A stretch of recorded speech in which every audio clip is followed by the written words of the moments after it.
ये गने बिहार में अपने मूर्ति के तरह मारा हम देखावत नहीं। मूर्ति लोग सब देखा ले वही खेसारी भैया के मूर्ति मार न के गने काम धंधा कोने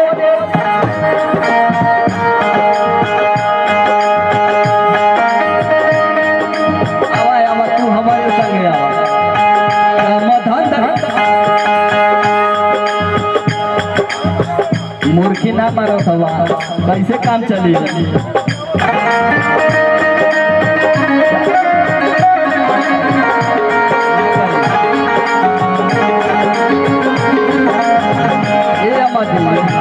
पानी में बहौलत जेवन बैंक में रहे जामा पानी में बहौलत जेवन बैंक में रहे जामा हमारो के लगही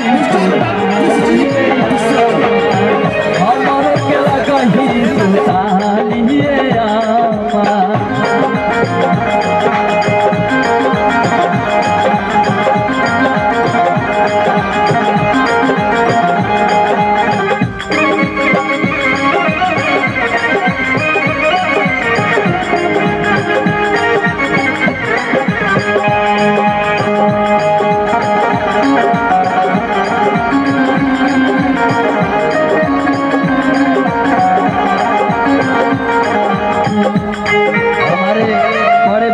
इंजीनियर है जो नारायणी के एक नवे शांति पथरी के जो समाज को चलाने वाले भैया उनके तरफ से बहुत बड़ा पुरस्कार आया है। भैया को धन्यवाद है जो समाज सेवी है यहाँ के जो जनता के रेख देख करते हैं हमेशा हमारे भैया हमारे इंजीनियर साहब समाज को चलाने वाले उनके तरफ से बहुत पुरस्कार है। धन्यवाद है भैया।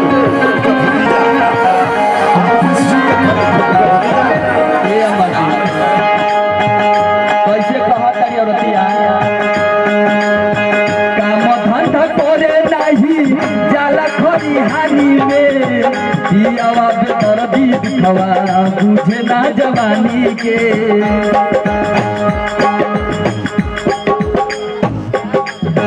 रहेगा वही पर रहेगा मत बना जियो